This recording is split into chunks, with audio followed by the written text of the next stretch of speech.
All right. Good morning, everyone. Good morning, Savannah, Georgia. Good morning, Chatham County. Good morning, world. This is the vulnerable community. I am Jerome Irwin, president of A. Philip Randolph Institute, and we're here this morning to talk about a very important topic. Why should we go out and vote?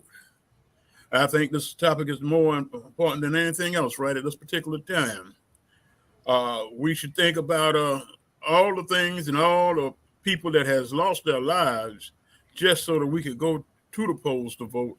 And now we're sitting down doing nothing, sitting back and letting people dictate to us what we really should be doing and what we want to do, and we can't do it on our own. This morning we have three distinguished guests. We have Dr. Pat Harris, we have Dr. Robert Bryant, and we have Brother Julius Hall. We're going to start with Dr. Bryant, let you introduce yourself, and then Dr. Harris, and then Brother Hall. All right. Well, I thank you all, and good morning to everyone. I'm wearing this shirt. I wear it because this is the first time I've ever campaigned, and I'll talk more about that later. But just to give you a brief introduction of who I am, I work in the space of diversity, equity, and inclusion. I've done that in higher education for many years. And so when we speak about this whole attack on diversity, this attack on voting rights, this attack on rights in general, this becomes a very special thing when we talk about voting. So good morning. Right. Dr. Harris.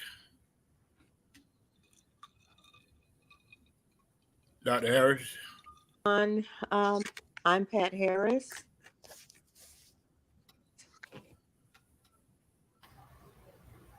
Brother Hall, go ahead.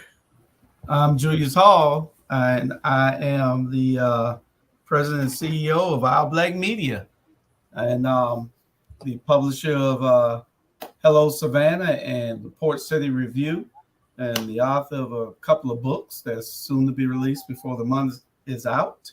And we are happy to be here to talk about why everybody should vote.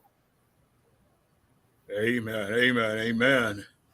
I tell you, it's pathetic to sit down and think that our governor has purged 192,000 people off the voting list, and people don't even know their names have been purged off the list.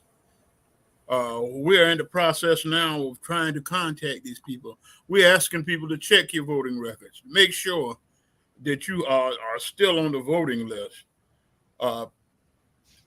If you can't do it on your own, contact us. We're down at 714 MLK Boulevard. Our phone number is 912-704-7217. You'll see it scrolling across the bottom of the page shortly. But contact us. Let us help you get back on the voting registration, get your voter registration done properly. Brother Bryant, now I have to make this statement so that everybody knows. A. Philip Randolph is a non-partisan organization.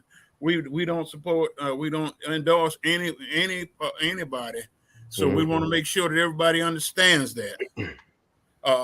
But Brother Bryant, you've been in this business for a long time. You've seen the way that people go to the polls. You've seen us not go to the polls. Right.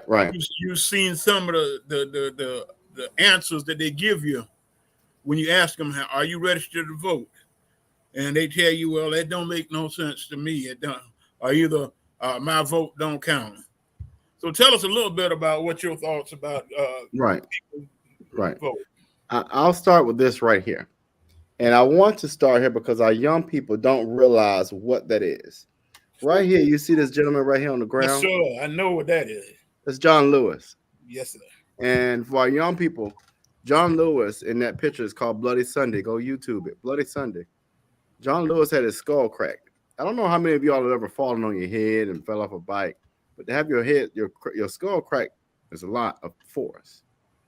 And so, if for nothing else, for people to go through that, to die and get their body parts, like brain almost taken out of their head, it becomes a little more important. And so what people need to ask themselves is if they're trying to stop you from doing something that they're putting that kind of a barrier in front of you. It must be kind of important, right? If people are trying to stop you from doing something, then something's got to be behind it. I'm wearing this shirt here. It says Robert Bryant for Public Service Commission. When myself and Daniel Blackman ran for Public Service Commission, people didn't understand what that was and didn't understand what that meant. But what you realize now is that your Georgia Power bill is astronomically high. And that's because we did not show up to vote. Well, now, why does that matter? Well, you got people that are sitting around a table. All 5 of them are a homogenous group of people who vote to support Georgia Power. And if we don't vote for people that are sharing our values, that are supporting our values, we lose out. 9 times out of 10, the Black community loses out. People of color and communities of color lose out. And so the question you ask is why should we vote? And my vote doesn't count. Well, you don't count if you don't even go try. Nothing beats a try but going and do that vote. And it doesn't take much time. As a matter of fact, your employer, by law, your employer must give you so much time in a day to go vote during voting day. And so just take the time to go vote, because what happens is you lose out, or the next person loses out, or your neighbor loses out, or your grandmother loses out, or your family member loses out. But most of all, communities of color will always lose out if you don't go vote. Well, Brother Brian, I do have a saying, and I've been saying it for years. If you don't have a seat at the table, then you're on the menu. Mm-hmm. So, it's better for us to have a seat at the table than to be on the menu and have somebody eating at you behind all the time. Brother Hall, what's your stand? Well, we have to register, we have to educate, and we have to participate. And that's the only way that we can change things. Voting helps you to change things. You might not think that it helps, but it does help. You might not think that your vote counts, but your vote does count. There have been races in this country won by one vote. One vote. And, there's another rev right there. Register, educate, vote. Just like the rep. Register, educate, participate. Registration, education, participation. And one of the reasons when we discussed this on the Rabble the other night was, don't tell people not to vote. Don't tell people to show the Democrats something by staying home or voting for the other way. Don't do that so you can try to hold them hostage. It is too important a time in this country for you not to participate. Because when you don't participate and you want to send a message because you're in your feelings, then they get to appoint all the young justices. They appoint these people who sit on these benches who control your life for 40 or 50 years, and your kids' life and your grandkids' life. These Supreme Court justices sit there forever. So, and we're talking on the national level. You can never not vote on the national level. Never. Mm-hmm. Never. You must, if you're registered to vote, you need to vote and make a conscious, educated vote. You got to go out and participate in the process, because that's the only way that it's going to be changed. And I tell all those people, don't tell nobody to start a third party. A third party can't do nothing but get you deeper and deeper into the mess. Third party gets the Republicans in office. They want you to start a third party. They put this into these ignorant people's heads to, let's stay out of this here for now, so we could show the Democrats that we're not playing. And no, you got the lesser of two evils. Choose the lesser of two evils and participate in the process until you can change things. And that's just the way it is in this country. You got to go and play by the rules. Other than that, when they finally put the knee on your neck, then you calling out for help because you did something stupid 4 years earlier by putting the wrong people in office by not voting. You got to go out and participate. You got to go out and vote. Well, one of the things that we have not done in the past And we have to teach, and like you said, we have to educate. Is making sure that we have people and hold them accountable. Accountability is a major step in the political process, because if you don't hold them accountable, they're gonna run roughshod over you and do what they want to do and do anything they can do. I was looking at an article. We have 200 billion, not 200 million, not $200 billion sitting in Washington that none of our politicians are even asking for. None of them are asking for it. And we don't, and we're sitting back here, our people in the city of Savannah, we got the homelessness running out of the airs. But what are we doing about it? We're not asking for no funds to help the homeless people. We want to go down on River Street. Excuse the expression, but down River Street. Let's do something for the people. Well, let's take our people. I think we talked about that briefly as we were going into the show. What is disturbing about this administration and even at a state level, I mean, in the federal level, and I'm going to hold Warnock and ourselves accountable on this one. I have a major problem with us sending aid to different countries like the Ukraine, and yet we have a major pandemic here at home with homelessness. As a matter of fact, the red tape to help the homeless folks is even worse. I've been working with Resurrection Ministries of Christ, which has been really doing some great work with the homeless population, and they have an outreach ministry, Repair of the Breach. And they want to do some really, really great things, but the problem is the city makes the red tape so difficult. But not only that, you have people with the city, the mayor in particular, who mismanage funds. The CARES Act money, the federal money that has come through for this thing. And I'm not pointing fingers or anything, but it's time out for giving people passes on things that are wrong. When you have a poverty rate that's almost right above 30% or around 30%, we have a problem, folks. Look at this, gentleman and lady. We have poverty at a 30% level almost. We have rising property tax because this council refuses to either understand how that impacts the community. So what that does is people want to eat and feed their families. So guess what's going to happen? Crime will rise. So we got people at the table. You talk about sitting at the table. We have people at the table who are clueless and who don't understand the significance of the decisions that they're making and how it just impacts everybody in this ecosystem. So, it's sad that we do have resources that are available to us. But again, if it doesn't help them put money in their pockets, if it doesn't help the tourists, then it doesn't get done. And that's sad because, again, communities of color and low-income people are impacted the most. Dr. Harris, you back with us, I see.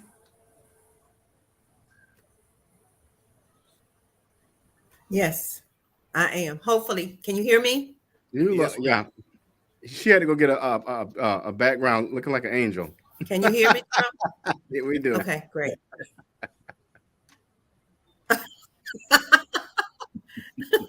I had to change from the phone, but thank you all so much for allowing me to come in your meeting. Really, I know that I heard Jerome talking about why it's important to vote. Right? Is that correct? Was that your topic? That's correct. That's correct. That's right.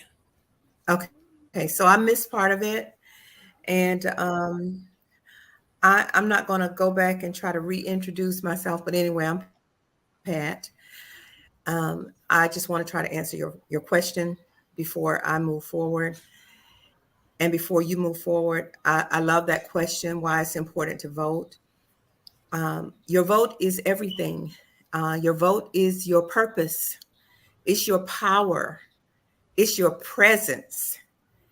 It is everything. You are the master of elections. If you think that you're rethink what you are saying, rethink what you are thinking, because your vote is everything. And a lot of people are swayed from believing that there is power in their vote. However, we are in a terrible, terrible crisis right now throughout the United States of America. And it is going to behoove all of us to go to the polls and vote. We're coming up on a municipal election, which is going to be significant to what happens in Savannah for the next few years. And then we're going to embark upon a general election, which is going to be an impact that we've never seen before, with voting priorities that we've never seen before. So I would urge people to rethink their thinking, get your feelings off your sleeves. Stop thinking about who's my friend and who's not my friend, because sometimes you really have to think about that. And it's not about your friendship. And think about your neighbors and think about those people who are impacted by some of the decisions that are made right now. We're in a crisis situation and nobody wants to admit that, because a lot of people running for office might be your friend. Well, you know what? If your friend isn't about presence, participation, and purpose, then that's not your friend.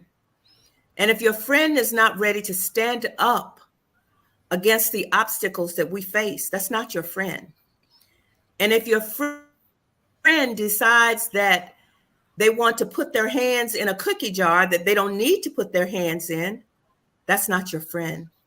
So I'm just saying that your vote is powerful. Your vote is so important. Your vote is everything. So join us, because we're going to vote. Thank you. So, Mr. Irwin, I know Robert was speaking about some stuff, so I'll just join in. Thank you. Well, you know how Robert is. We brought you on here to make sure that you keep him straight. Well, you know, keep me straight too, because I get out. What about Julius? You know, why does he get a pass? Of course. I'm the good guy. Of course. He's gonna be the good guy today. We're gonna let him be the good guy today. That's gonna rain. Well, tonight. you know that's who I am. That's just who I am. Okay, Well, we had 20 minutes, Julius. So we're gonna take a quick break. Okay, we'll be right back after these commercials.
What is the difference between these two elected officials?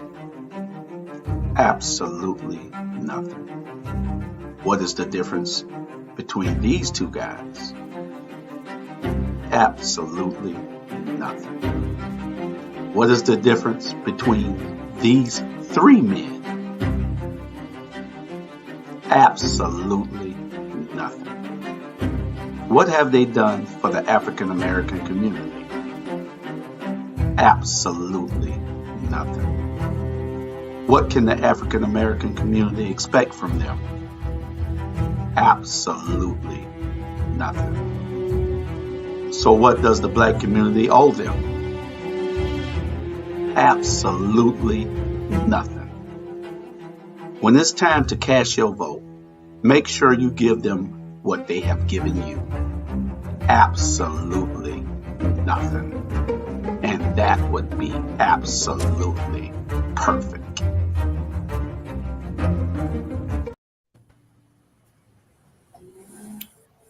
Okay, we back. All right, we're back. Now, in everything that has gone on in our city, all the crime that has been committed, all the murders that has happened, and why aren't we trying to put people in the right places to do the right thing by trying to eradicate some of these problems that we have? Well, Like you said, Dr. Bryant, poverty is a big part of what's going on in our city. When you got poverty, poverty rate over 20, over 29, 30%, a person gonna try to do something to take care of themselves or try to make a way for themselves or their family. Start stealing, robbing, it don't matter. They're gonna do it to try to make a way. That's what they call survival. But why should survival be at the rate of somebody else's life? well, and I'll offer this really quick. It's no doubt, and I'll share this that I'm running against in an election against a person who doesn't understand wisdom. One thing that's very different about me is I talk to people. I'm in the streets. I'm talking to people that are at different levels, of different low socioeconomic statuses. But the most important thing is I talk to people that the incumbent does not. But I will share this. Let's look at property tax, and this is unilateral throughout the country. If taxes are rising, and I'm at a fixed income, and prices are rising, and groceries are rising, and I'm at a fixed income, and I got to pay this rent, and I got to find a way to pay this rent, something's got to give, right? If I'm making $7-10 an hour, and I want to live, like your co-host says, Alan, a lot of times, Alan will say, if you keep putting pressure on something on a pipe, it's going to do what? It's going to burst. So at some point, I'm going to go find a way. Now, whether that's a good way or a bad way, I'm going to find a way. And so what we find is as people are pressured, and they got to pay bills, something's got to give. And so what we find is a spike in crime. What we find is people being angry. And what we find is a problem. Again, when you have people at the seat of the table like a city council, and this isn't any county, our county commission, who don't understand common sense and logic and reality, and they're not in touch, they're out of touch with the community, you have people are making decisions that's going to create and lead to crime. And that's what we have in this community right now. We didn't have that much crime maybe a couple of years ago. But right now, people are seeing property taxes spike. People are seeing eggs and milk spike. People are seeing that I don't have access to even pay my light bill. So what I'm going to do, I'm going to try to find a way to make it happen. And that's what we see right now. And one of the main problems, what we see in everything that we do in our community is unity. We don't have that, and we are on the front lines of trying to rebuild that. Back in 50 years ago, 50, 55, 60 years ago, there was some form of unity in the Black community. But that all dissipated over time because we were taught to not trust each other. We were taught not to love each other. We were taught not to work with each other because it wasn't conducive to thriving. But we see that we've been told a lie, and now we have to change that mindset. We have to change the narrative. And until we do that, we're going to be in that sunken pit for a little while. But it's all about giving a hand up. We're on the front line with the shows that we produce, with the periodicals that we produce, with the things that we say in the community. Our community leaders are important. We have to be those people that change the conditions for what we live in. And if not us, then who? Because we cannot continue down this path of destruction. Yes, we are very strong people. Yes, our DNA is the strongest DNA in the world. But what we have to do is stop the bleeding now and heal the wound. And it's going to take all of us working together cohesively to change things. And I think we can do that just with our group. Look at what we're doing.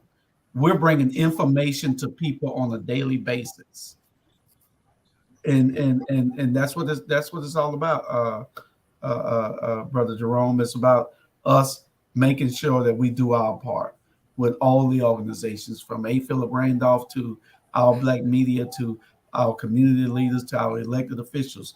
We got to put those people in place that make a difference in everybody's life, not just some people's life, not just creating generational wealth for some, but creating wealth for many. I agree with you there. Dr. Harris, your thoughts? Well, I think that change is inevitable. It has to come, but how do we make it happen is the question. I think there is a lot of lack of trust amongst our people, and a lot of concern. We have been given the okie dokie for so long that some of our people believe it and they run with it and they don't know how to change it. However, information is everything. Education is everything. So we have to give it to the people, no matter how many times they reject it, how many times they say they don't believe it. We have to keep telling them, we have to keep talking to them, we have to keep embracing them and letting them know that together we can stand, but divided we're going to fall and we're going to fail. And that is what is happening right now. I don't know how many people are listening. Sometimes you just have to listen and pay attention to what's going on around you, not just in the city of Savannah, but in your community, in your neighborhood, all over the United States of America. All of us need to be listening and paying attention. When I said change is inevitable, it's time for a change. We've got to do something different, or we're going to be non-existent. And we can embrace what is not profitable to us or purposeful for us or promised for us and to us.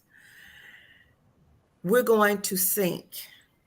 Our government is failing.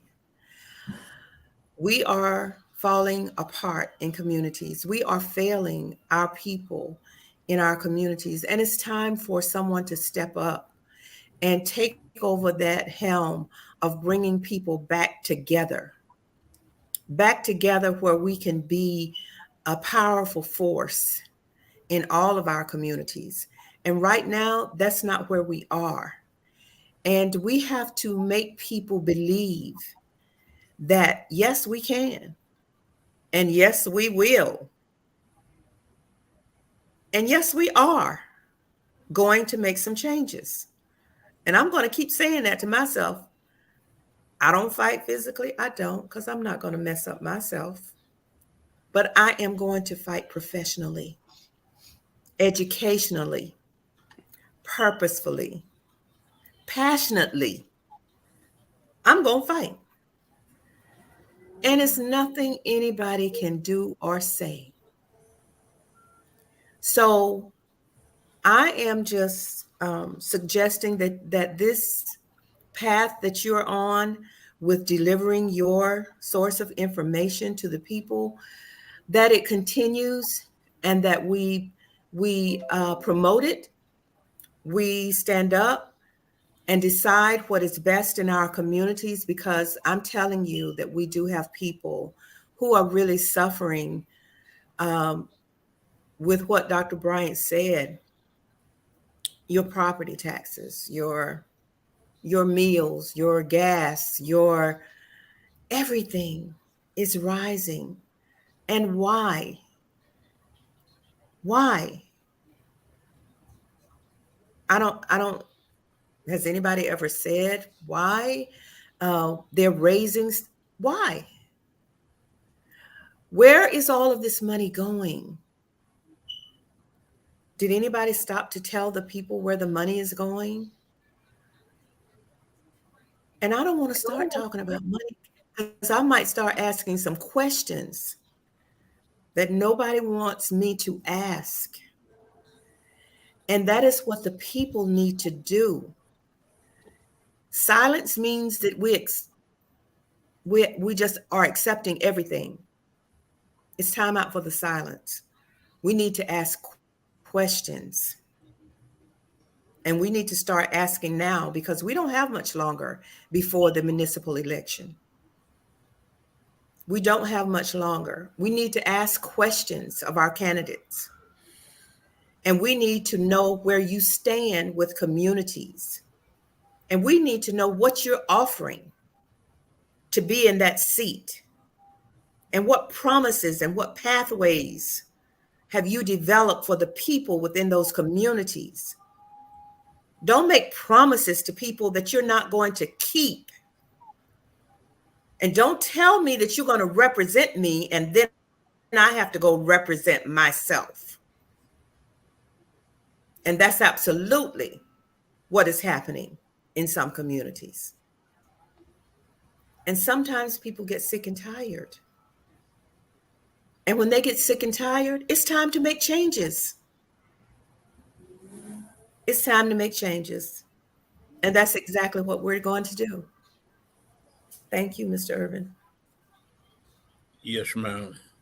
You know, I think all of us here are old enough to remember a few years ago, back in the 60s, Robert might be the youngest one here.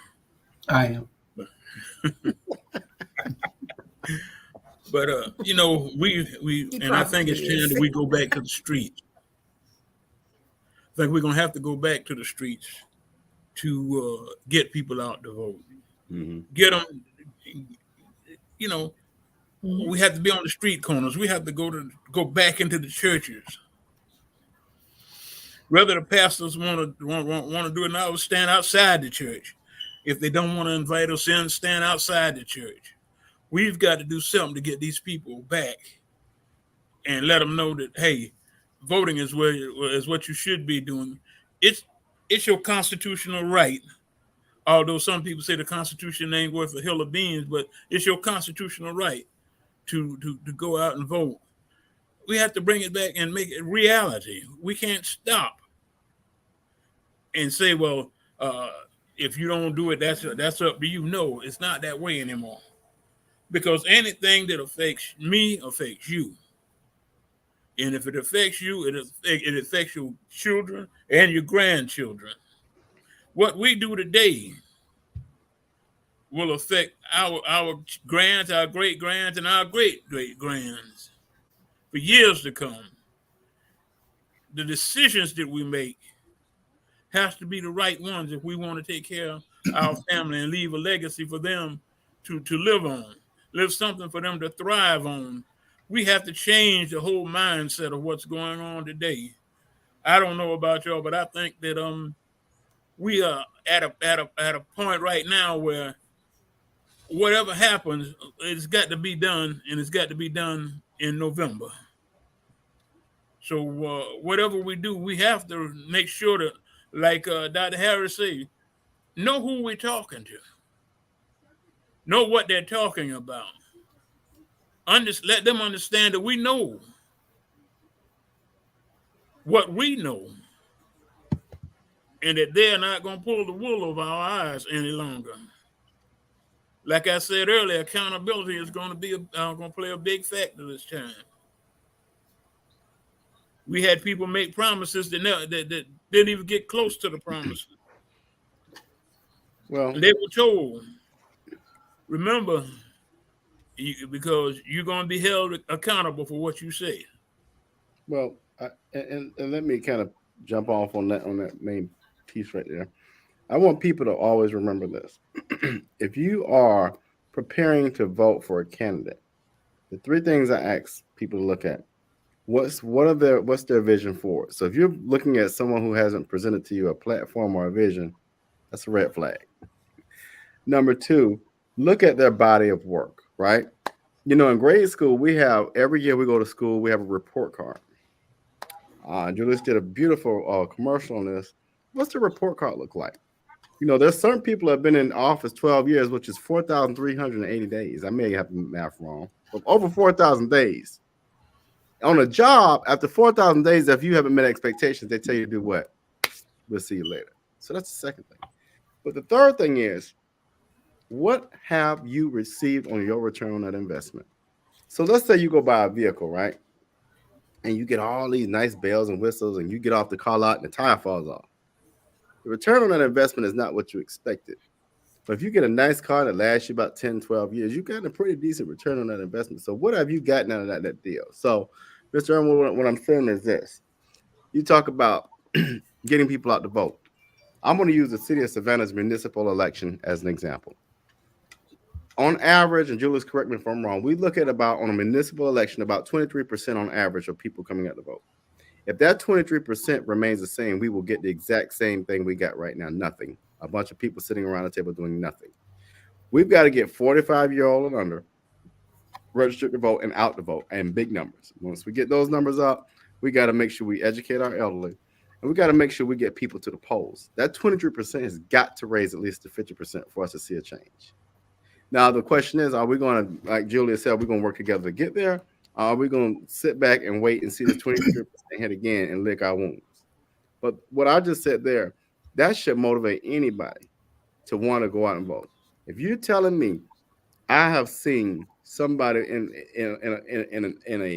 a position that worked for over 4,000 days and they ain't did nothing, and you don't get out to vote, something wrong with you.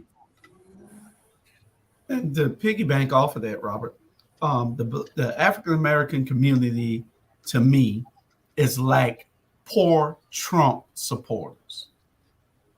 We're like poor Trump supporters. There's nothing Trump will do for those people that are poor that support him. Trump is all about the rich. So I say that to say this. We have to change our mindset. And Jerome, you mentioned this a minute ago about the church. Robert, you said that we're at about 23%. We're somewhere between 17 and 23, according to whether it's a presidential election or not. We might get up to 30 if it's a presidential election. But we got to change it by, and I'm glad you say that, Jerome, about the churches, because everybody always thinking I'm hopping on the churches. The church and the pastor has an obligation to uplift the people. And these churches are failing us these days. They care more about a tax break and a 501(c) than they care about you and me. And we have to put these churches on the spot. We have to bring it to everybody's attention that these churches need to rally the people. I don't care if it's a Sunday where everybody's church, when they go into church, how you see all these pastors and nobody with them? Nobody with them. Bring your whole congregation, pastor. If they ain't going to come and you're saying they can't come during the week, then do it on Sunday. Fill the Civic Center arena up on a Sunday. Have church together, everybody, on a Sunday, because these issues are too important to us for us to keep doing what we're doing. We're going down a rabbit hole.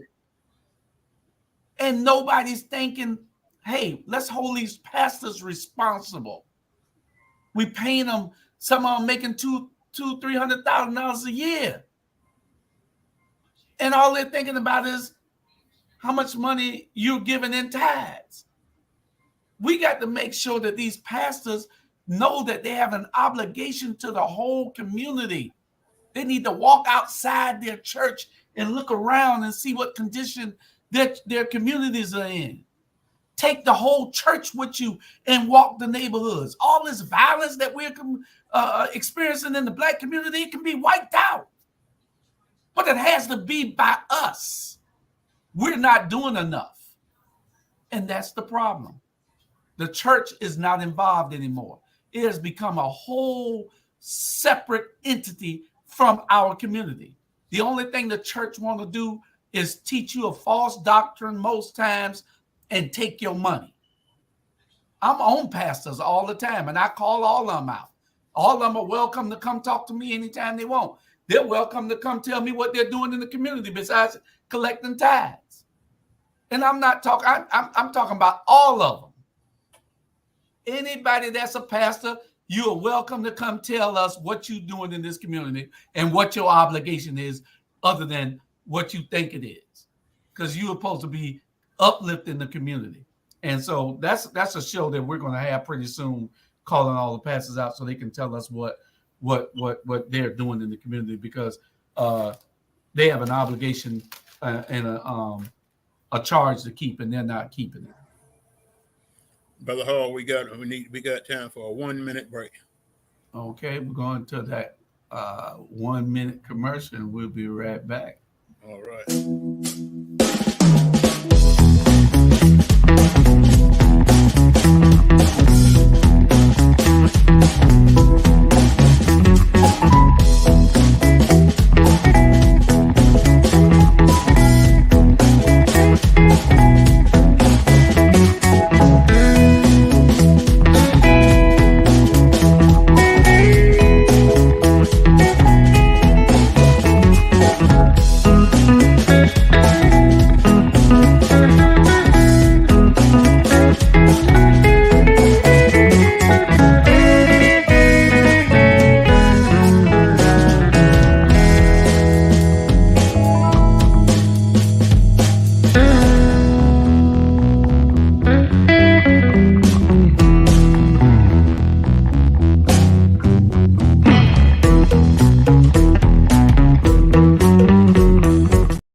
All right, we're back. Dr. Harris, I hope you kept your thoughts together, because we're ready to hear from you now. Oh, well, what would you like to hear from me? I mean, I just think that we are in a crisis situation, and nobody wants to say that. I'm a realist.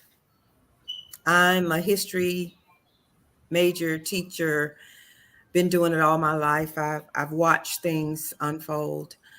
And at this point, I agree that we have to get into the community and bring together those people who are impactful in our communities. And we have to tell the story. In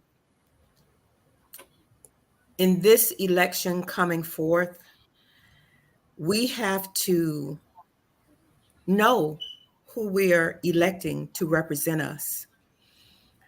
Not everyone, and being just very honest with you, who says they're going to represent you are not going to represent you. And they're not going to listen to you. They're going to do a lot of what they want to do.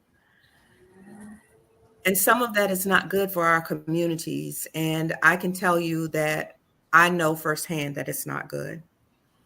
We've not only got to, we don't only have to go into those communities and pick up the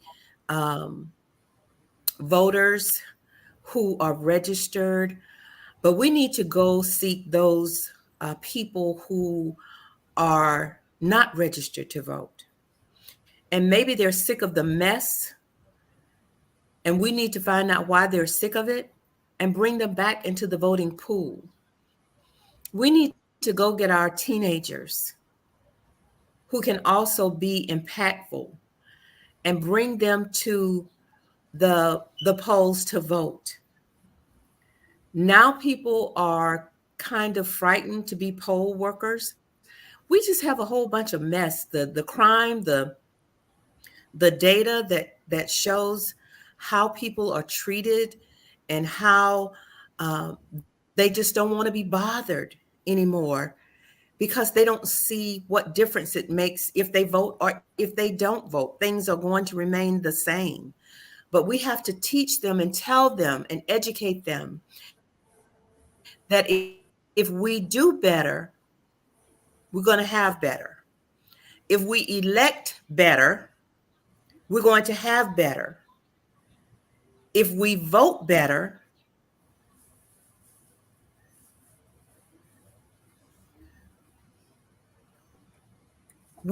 You froze on us, Dr. Harris. we're going to see better. We're not going to get anywhere. And it behooves us to talk to people. You mentioned going into the church, Mr. Hall. You are absolutely correct. All of this started in a church. I mean, way back yonder. Where did people meet? But in the church. And of course, now people say separation of church and state. You cannot take God out of anything because he's ever present in everything. And now that we're in a situation where we have to call upon God as well to help us to navigate in these treacherous waters that we're in.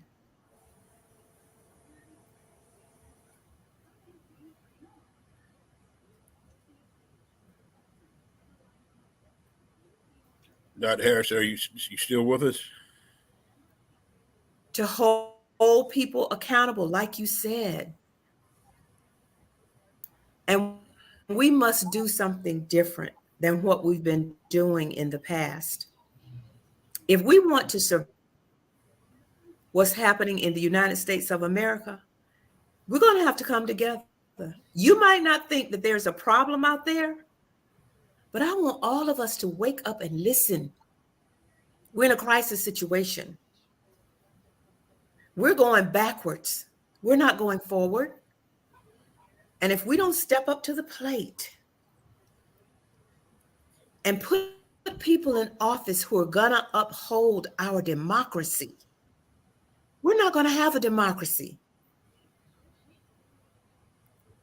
You're not going to have everything you want. You're going to have people telling you what you want, what you need, and what you can have. You want to have an autocracy? You won't like it. And so we have to stand up to our candidates, our elected officials, whomever. And I say to everyone who is listening, we may have put you in office, but there is a removal process. And we have to use our power to do that. So we can't keep talking and begging and doing what we do, and people are not listening. Everyone needs to listen. We're in a crisis situation, and that is not any critical race theory or critical thinking theory. All you have to do is pay attention. Pay attention and listen to what is being said everywhere, the promises that people make to you. Look at what you have now and look at what you may have in the future. If you make a change, if you make a difference means that you come on these shows and listen. You ask questions. Don't be silent. Ask questions. You have a right to know. You pay taxes. If you pay taxes, guess what? You have a voice. Right. You have a voice. Use your voice and use it with passion. And don't let people tell you you can't speak. and you can't ask questions. Don't go into town hall meetings and let them tell you you can't speak. If you can't speak inside, go outside and speak. Everybody knows how to get on Facebook. Talk and say what you need to say, because everybody's voice should be heard. Thank you, Mr. Irvin. Thank you, Mr. Hall. Thank you. We thank you, Dr. Harris. We always talk, and my co-host when he's around always talk about the least, the lost, and the left out. And you said something just a minute ago, but God has also told us, it was then and it still takes, and it's in effect right now, said, if my people who are called by my name would Absolutely. humble themselves and seek my face, then shall I hear from heaven, and then will I heal their land. So we have to go back into the old prayer houses Yep. and do what we used to do, Mm-hmm. and come out, and like you say, the churches ain't like they used to be, but we can make them back where they're supposed to be. We can bring them back to what they should be. Mm-hmm. We have enjoyed the conversation today.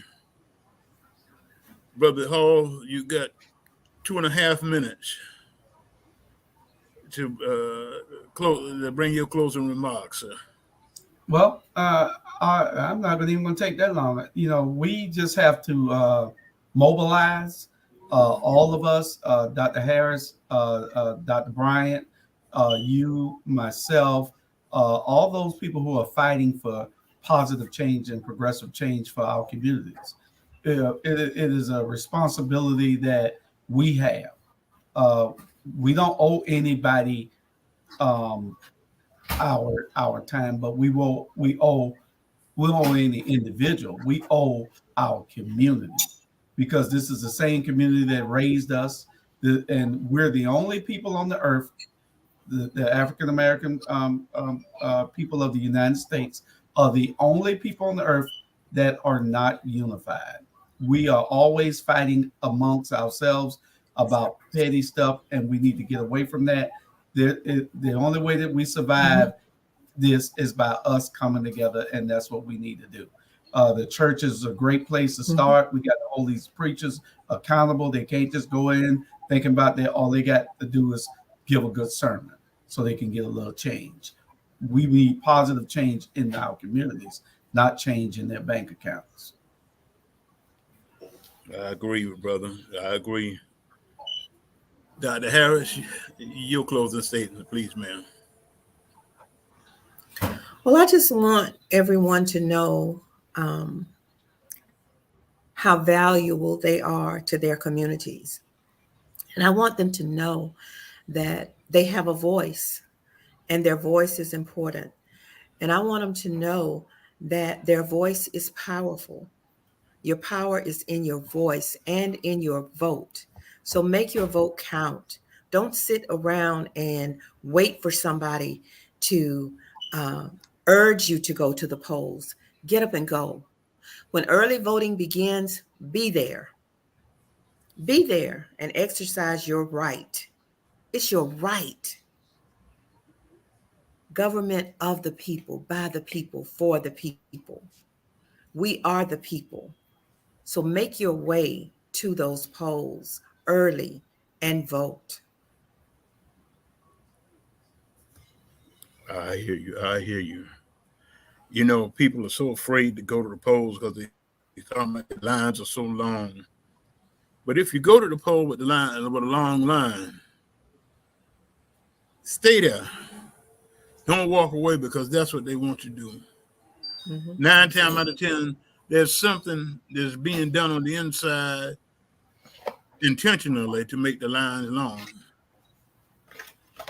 So we ask that you stay there in line and do what your civic duty is, to vote. Don't let nobody turn you around. Don't let nobody tell you anything different. Brother Hall, I don't know what happened to Brother Bryant. He must have emergency. Yeah. Yeah. I texted him and told him a closing statement, but I reckon he must be good. He good. We ain't got but a minute left anyway. We got to go anyway. Right. There's 58. So we want to thank all of y'all for coming out. We're going in the next couple of weeks. We're going to be talking about voting. We're going to be getting people out to vote. We're going into the streets. We're going to try to bring Brother Chad Nance on next week from the NAACP. And we're not gonna pull no punches. We're gonna ask the questions. What are we doing? What has been done? What are you planning on doing in order to make these elections more efficient, to make it more profitable for our neighborhood? So we will be asking the questions. We're not going to sit back and, like you say, don't ask no questions. We're gonna ask the questions. 1 week we may, if he will come, we're gonna ask the mayor to come on, and we're gonna ask the questions. We're not pulling no punches. Like we said, we're nonpartisan. We don't care about whether you're a Democrat, Republican, or who you are. It's about the vulnerable community that we're talking about. Absolutely. So we thank you all for coming. We'll see y'all all again next Tuesday, 10 o'clock in the morning. We'll be there. Looking forward to seeing all of y'all there. To everybody, good night. Good night.